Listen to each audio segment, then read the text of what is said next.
The shadows are lengthening over Lucas Oil Stadium, and the margin for error, well, it's completely gone.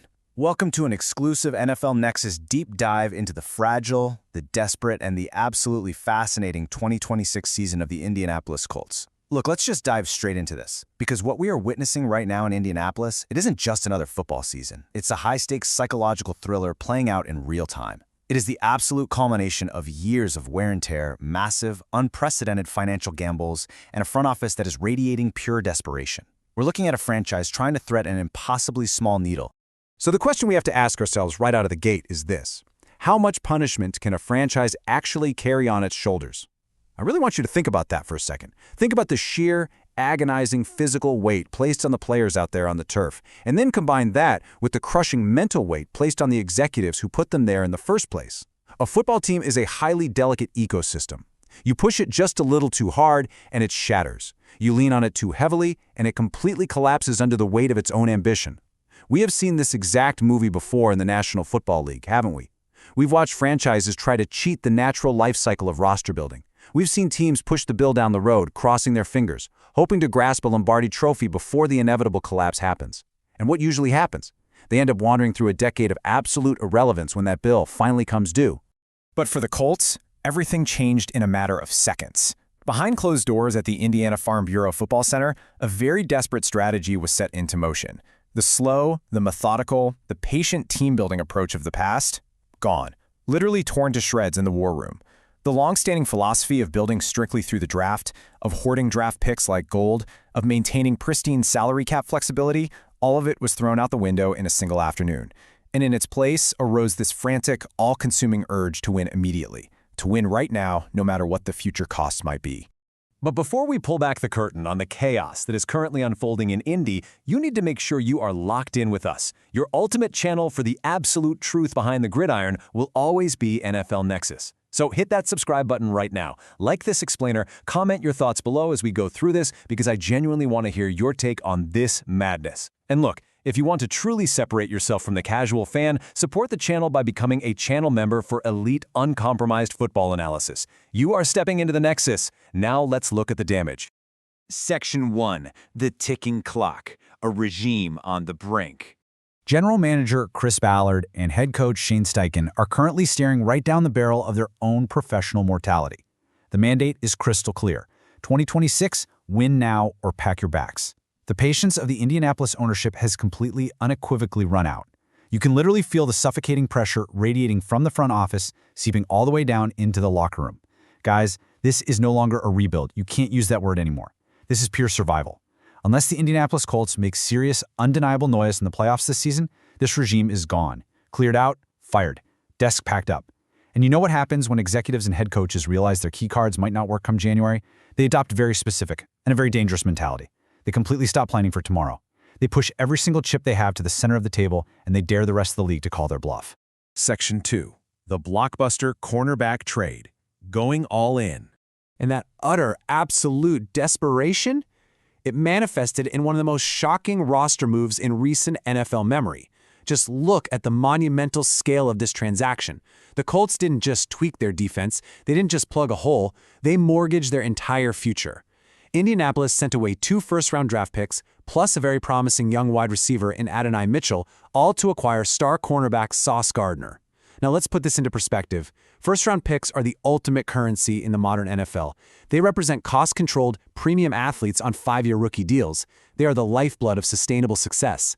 By trading 2 of them away, along with a high-upside receiver that they had already invested in, Indianapolis basically burned their lifeboats. There is no tomorrow for this front office. There is no backup plan. It is Sauce Gardner locking down half the field, or is the unemployment line. That is it.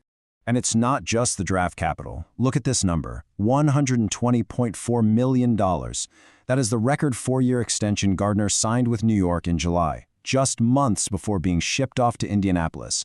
The Colts didn't just give up immense draft capital to get him, they absorbed massive franchise-altering financial stakes.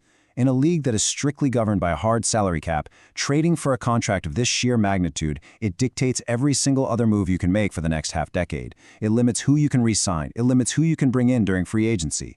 They are tying a $120 million anchor to a ship that is already taking on water, and they are betting absolutely everything they have that Gardner is worth his weight in gold. Section 3. The Age Illusion. The Madden Mistake. Now here is where this high-stakes chess match takes a bizarre, almost unbelievable twist. Seriously, you can't make this up. When the Colts made this monumental trade, the entire football world, and I mean every reputable source you could possibly find, listed Sauce Gardner's age as 25. ESPN had it at 25, Pro Football Reference had it at 25, The Athletic, even EA Sports' Madden NFL game had his birth year logged as 2000, making him 25 years old. And you might be thinking, so what? Well, for a cornerback with a $120 million contract, age is quite literally everything. 25 is approaching the prime, absolutely, but with cornerbacks, the ticking clock of athletic decline starts softly echoing very, very soon after.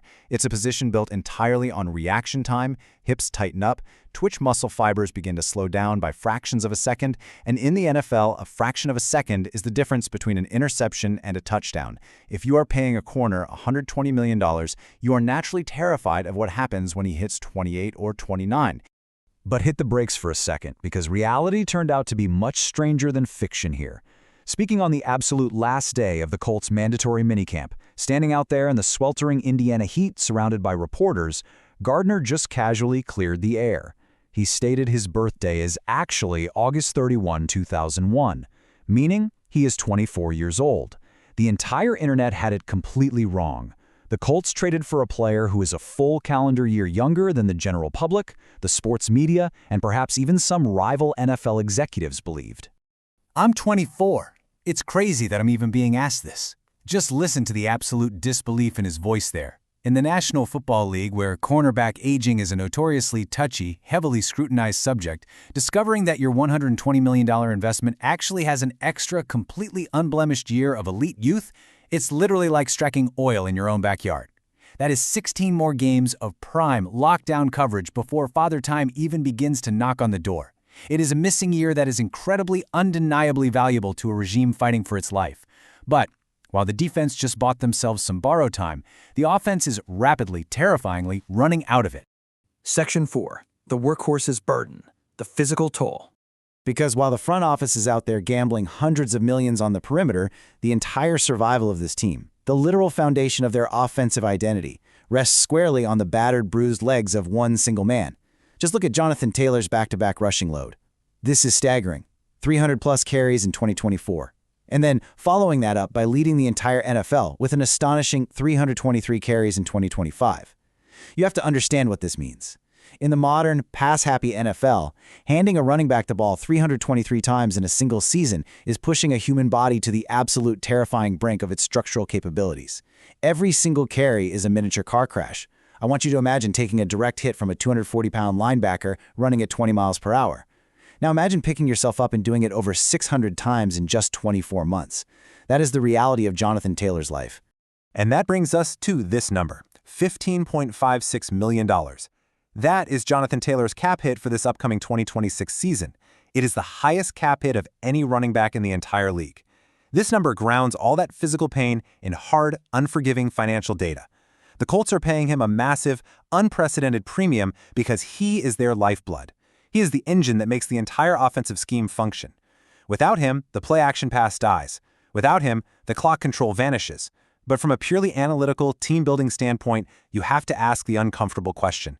How long can a human body possibly justify that kind of salary cap hit when it is being subjected to unprecedented vehicle-level trauma every single Sunday? Let's trace the immense mileage on Taylor's body, because it is a lot worse than just the last 2 years. The punishment didn't start in the pros. It started way back in college. He logged nearly 1,000 devastating rushes in the Big Ten, playing for Wisconsin before he even set a single foot on an NFL field. He was drafted in 2020, and the heavy, relentless usage immediately continued. Then, exactly as the analytics predict, the inevitable breakdowns began. 13 games missed entirely due to injury between 2022 and 2024. And we aren't just talking about minor bumps and bruises here. We are talking about brutal high ankle sprains that notoriously linger, robbing a runner of their explosive burst and their ability to cut in the open field. We are talking about the slow, silent accumulation of soft tissue damage that never truly heals, merely getting patched up with athletic tape, painkillers, and adrenaline. And now, he sits at an astronomical 1,738 total NFL touches, nearing 10,000 career scrimmage yards.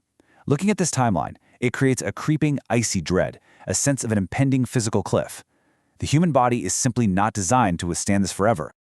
Ah, there it is. It's preparing for the type of workload you're going to have. Taylor said this when he was asked about his coaches constantly monitoring his health and his snap counts. It is a stoic, almost chilling veteran acceptance of his brutal reality. He knows his body is accumulating permanent damage. He emphasizes a strict, almost religious dedication to repairing his broken tissues between games. We're talking about the endless hours sitting in the freezing cold tub, the agonizing deep tissue massages, the excruciating rehab sessions just to be able to walk normally by Wednesday so he can do it all over again on Sunday. But the Colts know they can't just ride him into the dirt and expect him to survive a 17-game season plus a playoff run. They desperately, urgently needed help.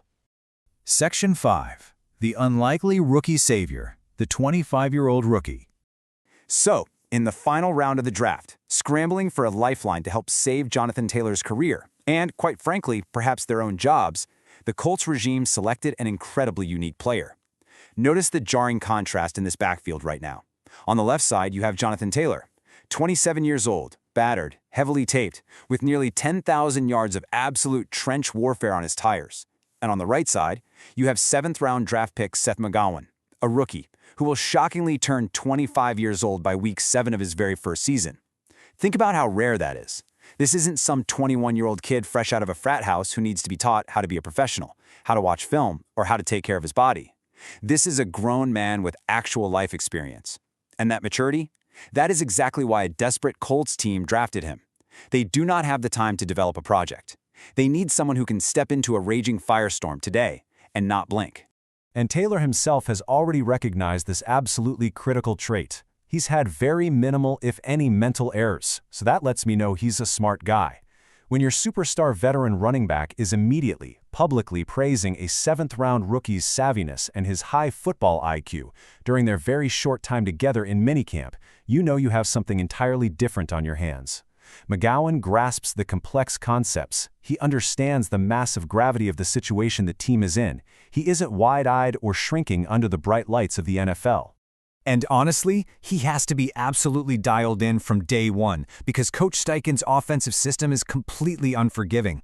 These are Steichen's strict third-down demands for any backup running back wanting to see the field. First, you must master the playbook entirely. That means knowing every hot read, every sight adjustment, every check with me at the line of scrimmage. Second, and this is by far the most important, you must execute flawless pass protection. This is exactly where 21-year-old rookies usually fail spectacularly. They get confused by a pre-snap disguise. They fail to identify the Mike linebacker, pointing out the protection. They hesitate for a split second when a defensive coordinator sends a complex zero blitz. And as a result of that hesitation, a 260-pound edge rusher gets a totally free release and shatters the franchise quarterback's ribs.